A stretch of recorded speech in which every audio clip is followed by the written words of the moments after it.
자, 여러분들, 지금 비트코인이 고점 대비해서 3% 빠졌다고 해서 무너지고 있는 것처럼 보이시죠? 맞습니다. 상승세 기형은 일반적으로 하락 확률이 높은 편이긴 하죠. 그런데 중요한 건 패턴이 깨지는 것과 상승장이 끝나는 것은 완전히 다른 이야기라는 겁니다. 오늘은 이 차트를 이해하시면 되겠는데, 지금은 비트코인이 어디까지 내려와도 정상적인 범주인지, 그리고 어디를 이탈했을 때는 정말 위험한지 제가 명확하게 기준을 세워드릴게요.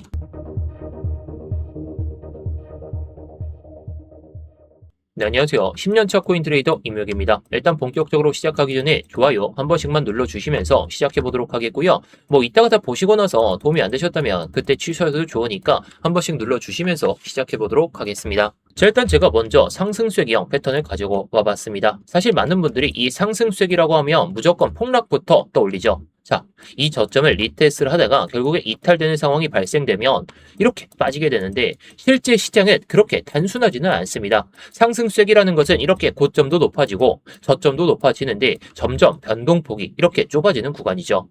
즉 매수세는 살아있기는 한데 올라가는 힘은 점점 약해지고 있다는 거. 그 대부분은 결국 어느 한쪽으로 방향을 결정하게 됩니다. 그런데 여기서 중요한 게 하나 있죠. 상승쐐기에서 하단을 테스트한다고 해서 그 순간 바로 추세가 끝나는 건 아니라는 겁니다. 오히려 대부분의 시장은 이 하단을 여러 번 확인한 뒤에 다음 방향을 결정하는 경우가 많죠. 그래서 지금 비트코인도 상승쐐기니까 무조건 하락이다 이렇게 단정해서 보기보다는 지금 위치를 현실적으로 보면서 어떻게 테스트를 하고 있는지 이걸 먼저 확인해야 됩니다. 자, 그럼 지금 상황에서의 이 비트코인 차트를 한번 보도록 하겠습니다.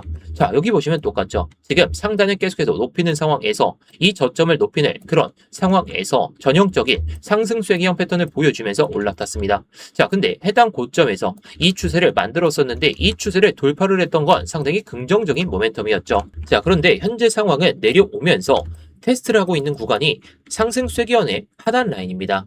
많은 분들은 오늘 같은 하락이 나오게 되면 끝난 거 아니냐, 이게 정말 갑자기 매수세가 붙어지면서 여기서 갑자기 돌파를 보여주니까 매도세가 나오기 시작하면서 이런 패턴을 보여줬다라는 것인데, 그런데 중요한 건 지금부터죠. 이게 이탈이 되는 순간 끝난 거 아니냐는 이런 생각이 지배적일 거예요. 그런데 아직은 아닙니다. 왜냐면 지금 비트코인은 아직도 상승세기와 이 하단을 테스트하는 그 과정일 뿐, 즉 패턴 안에서 움직이고 있다는 거죠. 오히려 이런 패턴 안에서는 하단을 한 번도 안 찍고 올라가는 경우보다 상단을 돌파를 했으니까 하단도 마지막으로 체크하고 올라갈 수 있는 그런 흐름이 나올 수가 있다는 거죠. 그래서 지금 중요한 건 이 음봉이 여기서부터 많이 떨어졌다는 게 중요한 게 아닙니다. 지금 어디에서 반응하느냐, 이게 훨씬 더 중요하다는 거죠. 그리고 반응하는 자리가 우연히 이 상승쐐기의 하단만 있는 건 아닙니다. 제가 이전에도 한 번씩 말씀해 드렸던 이 일봉상의 FBG, 이 구간과 지금 마주치고 있다라는 것인데요.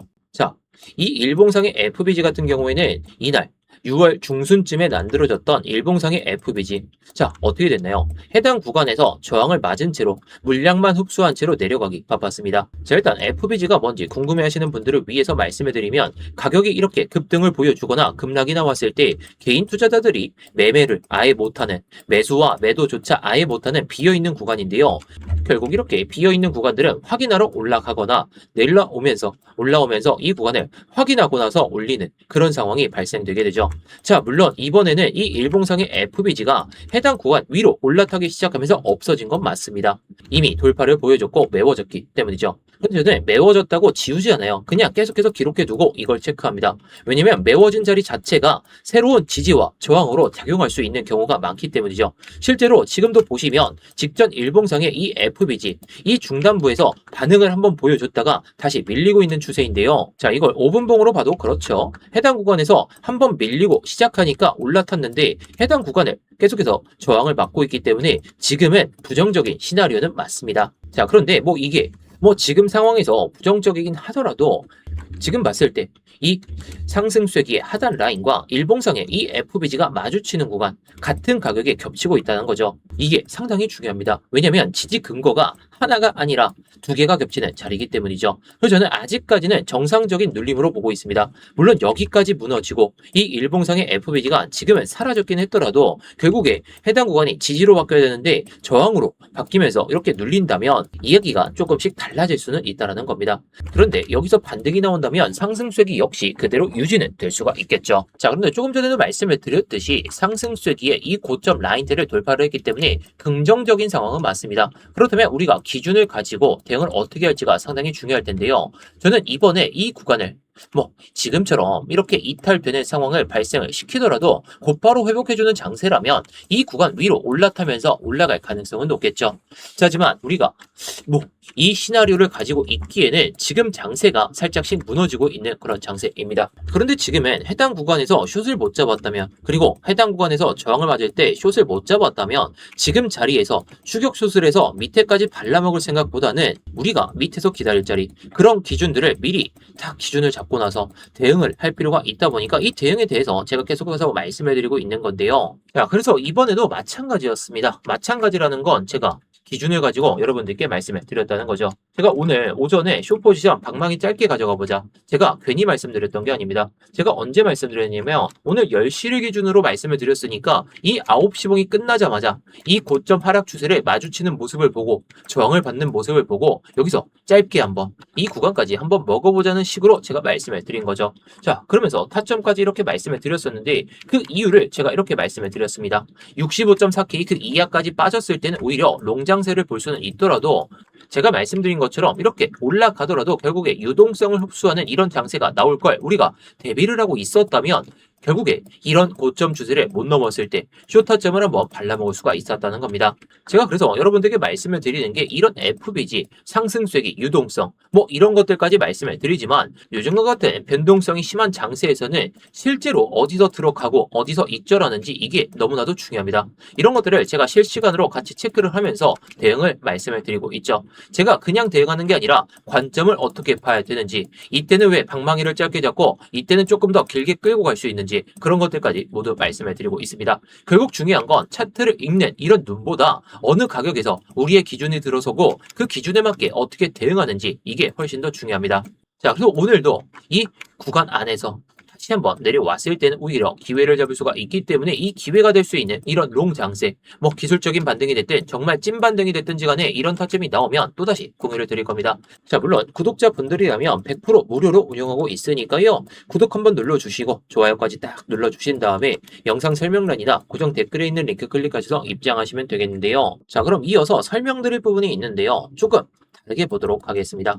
많은 분들이 현재 차트, 최근에 차트만 보시면서 앞으로 어떻게 될까 그런 걸 생각하시게 될 텐데요. 사실 시장에 같은 패턴을 반복하는 경우가 상당히 많습니다. 그 전에 항상 현재 차트만 보는 게 아니라요. 과거에 비슷한 구조가 있었는지 이걸 확인하죠. 여기 보시면 지난 4월에서 5월달 이 반등이 이어졌을 때 패턴과 유사한 패턴을 보여주고 있습니다. 상승 쇠기형 패턴이 이렇게 만들어졌었고 가격은 계속해서 올라가는 것처럼 보였지만 여기서 다시 한번 밀렸다가 그리고 나서 고점 영역을 다시 높였다가 여기서부터 추세가 무너지기 시작하더니 그냥 내려가기 바빴습니다. 그래서 지금 자리가 중요하다는 거예요. 이런 상승 쇠기형 패턴에서 결국 무너졌다가 올라가는 경우도 있고 또는 올라갔다가 다시 한번 거래가 붙지도 못한 채로 매도세도 나오면서 이런 식으로 다시 한번 반등은 나오더라도 그냥 밀릴 수가 있기 때문에 현재의 모습이 이 구간일지 아니면 해당 구간일지 아니면 정말 고점을 높이고 다시 한번 체크하고 이렇게 올라가는 이런 흐름도 우리가 기대해 볼 수가 있겠죠. 지금에서야 해당 구간에 대한 이런 고점 추세이긴 하지만 결국에 우리가 생각할 수 있는 건 이 고점 추세, 이 고점 추세를 유지를 보여주다가 돌파를 보여줬던 게 팩트입니다. 결국 돌파를 보여주고 밀리다가 돌파를 보여주고 밀리다가 이런 자리가 될 수도 있는 지금 장세이기 때문에 저는 해당 구간이 될지 해당 구간이 되면서 그냥 밀리기 시작할지 이걸 체크하고 있다는 거죠. 자, 물론 이때 당시에도 이 상승 쇠기형 패턴을 보여주면서 다시 한번 이탈됐을 때는 사람들이 반등 끝났다 이런 이야기를 많이 했어요. 추세가 무너진 거 아닌지 이런 이야기까지 많이 나왔었는데 결과는 어땠습니까? 고점은 한번 높였죠. 자, 이번에도 무조건 고점을 높일 거다 이렇게 단정할 수는 없더라도요. 하단을 한번 확인한 뒤에 계속해서 이렇게 하단을 확인한 뒤에는 반응이 위로 나오게 되면서 상승 쇠기 안에서 그 다음에 이 흐름을 벗어나면서 추가적인 상승이 나올 수 있다는 거죠. 자, 그래서 지금 차트가 중요하든 과거 차트가 중요하든 가장 중요한 건 지금의 흐름이겠죠.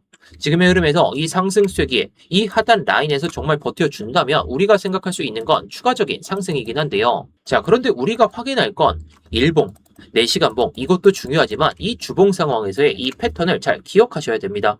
자, 만약에 4시간 봉상에서 1분 상황에서 상승 쐐기형 이 하단 패턴이 깨지게 되면서 이탈된다면 어떻게 될까? 이런 이야기 속에서도 긍정적인 시나리오를 말씀을 드리고 싶진 않습니다. 좋은 자리도 알고 있어야 하지만 틀렸을 때 어디까지 열어둬야 되는지 그걸 알아야 되기 때문이죠. 만약 최근에 이 상승 쐐기형 패턴의 하단부를 이탈되게 된다면 그때부터는 더 이상 이 상승 쐐기를 기준으로 볼 수는 없겠죠. 그래서 제가 주봉을 말씀을 드리는 겁니다. 저는 단기 차트보다 이번 주 주봉 차트의 흐름이 상당히 중요하다고 보고 있어요. 왜냐면 단기적으로는 상승 쐐기가 흔들릴 수도 있고 또는 이탈됐다가 그냥 빠질 수도 있습니다. 근데 아직은 아니기 때문에 이 주봉을 보자는 겁니다. 전체 상승 구조, 반등 구조는 살아있죠. 그래서 제가 가장 중요하게 보는 가격이 이 65.4K와 63.69K인데요. 자, 65.4K는 이전에도 계속 종가상으로는 버텨줬던 그런 가격입니다. 근데 이 가격이 어딘가요? 제가 말씀을 드렸죠. 이 CME 선물 거래소에서 갭이 발생했던 구간인데 이번에도 마찬가지였습니다. 돌파하고 밀리다가 강한 양봉이 나온 뒤로 흔들기를 보여주고 나서 고점 영역을 높였죠. 물론 지금은 밑에서 유지는 되고 있지만 지금 상황에서 상승 쐐기 이 패턴이 망가진다고 해서 지금 주봉 상황에선 이 구조가 망가지는 건 아니라는 거. 그래서 제가 가장 중요하게 보는 가격이 일단 65.4K 그리고 63.69K입니다. 정말 부정적인 흐름이 나왔을 때 최소한 이 가격을 버텨줘야 돼요. 63.69K를 못 버틴다면 주봉 상황에서 순서가 중요하겠죠. 저는 지금 올라갔다가 내려오는 파동에서 추가적인 상승을 보고 있더라도 만약에 63.69K, 65K 이런 것도 다 중요하지만 주봉 상황에서 해당 구간을 이탈시키는 이런 주봉이 발생된다면 위로는 향하겠지만 어떻게 될까요? 순서가 바뀌겠죠. 밑을 확인하고 횡보를 보여주다가 올리는 그런 장세가 이어질 수 있다는 거. 그래서 위를 향했을 때는 65.4K 이상에서는 마감해야 더 빠르게 올라오면서 이 주봉 상황에서 접힌 이 유동성 흡수 구간을 회복해 주러 가는 그런 장세가 이어질 수가 있겠습니다. 저는 69.2K가 이번 반등에 최고점은 아닐지라도 여기까지는 열어두지만 이 구간에서는 익절을 하자고 지난 영상에서도 말씀을 드렸죠. 그래서 현재 상승 쐐기의 하단 라인 이 구간을 정말 버텨주는지 근데 이 구간이 직전 일봉의 FBG 지금에서 지지를 보여주고 있으니까 이 지지가 정말 명확하게 나오는지를 잘 봐야 됩니다. 그래서 오늘 영상을 정리하면 이겁니다. 자, 첫 번째 65.4K 이 가격 위로 주봉이 마감하는지 아직은 현실적으로 어려워 보이긴 하지만 월요일날 어떻게 되는지가 관건이겠죠. 자, 그리고 두 번째 4시간 봉상에서 상승 쐐기형 이 패턴을 보여주고 있기 때문에 이 하단 라인에서 반응이 매수로 계속해서 버텨주는지 이게 중요합니다. 그리고 마지막으로 월요일날에 주봉 마감이 될 때 어디 가격에서 마감하는지 정말 63.69K 그 이하에서 마감한다면 저는 69.2K까지 가는 파동이 나올 거란 보지만 이게 시간이 오래 걸릴 수가 있다 보니까 만약에 이런 구간이 딱 들어서게 되는 순간에는 저는 오히려 지금 상황에서는 롱을 본다 이렇게 말씀을 드리고 싶습니다. 그래서 계속해서 확인해야 될 건 65.4K 그 이상에서 마감하는지가 상당히 중요하다는 것이고요. 내려왔을 때는 이 63.69K를 버텨주는지 못 버틴다면 밑에서 기다리는 이 횡보 장세가 너무나도 크게 이어질 수가 있으니까 이런 흐름들을 잘 생각해 보시면 좋을 것 같습니다. 결국 지금 시장에서 예측이 아닙니다. 지금 올라가는 파동이든 내려가는 파동이든 중요한 건 기준이죠. 이런 기준이 들어섰을 때 내가 롱을 잡겠다. 이런 기준이 들어섰을 때 내가 숏을 잡겠다. 이런 기준만 있으면 됩니다. 자, 그런데 이런 기준을 잡으시는 분들이 많이 계시긴 하더라도 실제 진입 타점과 실제 진입 관점을 어떻게 잡아야 되는지 그런 것들이 어려우신 분들이 많다 보니까 제가 이런 관점들을 조금 전에도 말씀을 드렸지만 스터디 방에서 다 말씀을 드리고 있습니다. 자, 구독자분들이라면 누구나 무료로 들어오실 수가 있으니까요. 구독 한번 딱 눌러주시고 좋아요 딱 눌러주신 다음에 영상 설명란이나 고정 댓글에 있는 링크 클릭하셔서 입장하시면 되겠는데요.